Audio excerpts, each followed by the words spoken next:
Hello বন্ধুরা, আজকে তোমাদের জন্য নিয়ে চলে এসেছি একটা খুব সহজ রেসিপি, যেটা বাড়িতে থাকা একদম সহজ সামান্য উপকরণেই খুব কম সময়ের মধ্যে তৈরি করে ফেলতে পারবে। ক্যাপশনটা দেখে তোমরা বুঝেই গেছো আশা করি। যাই হোক, তৈরি করতে চলেছি আলুর পরোটা।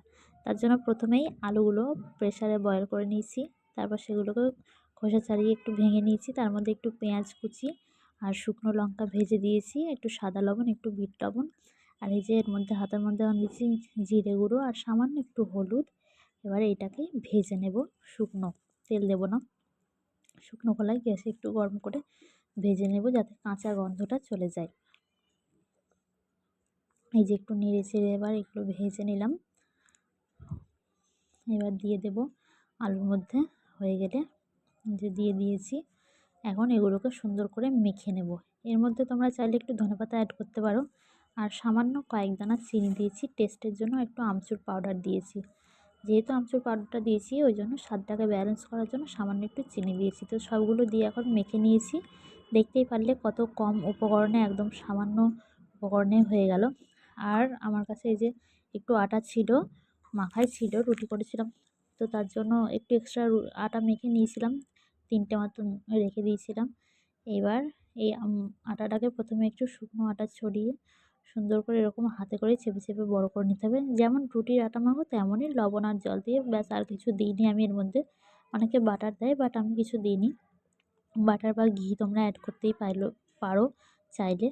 তো এবার এই আলুর পুর যেটাকে মেখে রেখে দিয়েছিলাম, সেটা এর মধ্যে দিয়ে দিলাম। এবার সুন্দর করে মুড়ে নেব। দেখো কীভাবে মুড়ে নিচ্ছি আমি, এভাবে মুড়ে নেবে, নাহলে যেমন তেমন করে মুড়লে কিন্তু বেলতে গিয়ে খুব অসুবিধা হবে।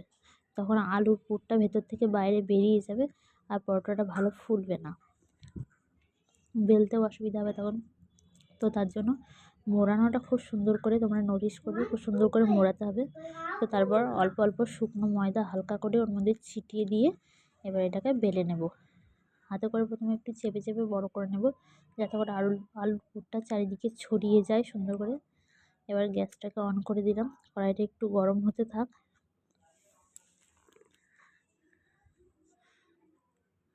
তো এবার হালকা করে ময়দা ছিটিয়ে নিয়ে আস্তে আস্তে করে বেলে নেবে। একটু মোটা করেই বেলে নেবে, খুব পাতলা হবে না, আবার খুব মোটাও হবে না। দেখো, দেখতে থাকো তোমরা কেমনভাবে আমি বেলি। যে হয়ে গেছে প্রায় বেলা, দেখে আশা করি বুঝতেই পারছো যে আলুর পুরটা দেখো চারিদিকে কিন্তু ছড়িয়ে গেছে, একটুও কিন্তু বেরোয়নি বা লেগেও যায়নি বেলতে গিয়ে। এই দেখো হয়ে গেছে। এবার শুকনো কড়াইয়ের উপরে দিয়ে দেবো, আগে কিন্তু তেল দেবো না, আগে শুকনো একটু ভেজে নেব। গ্যাসের আঁচটাকে মিডিয়াম করে দিলাম। এভাবে করে সবগুলো এখন আমি বেলে নেব, একটা করে বেলবো, একটা করে ভাজতে থাকবো।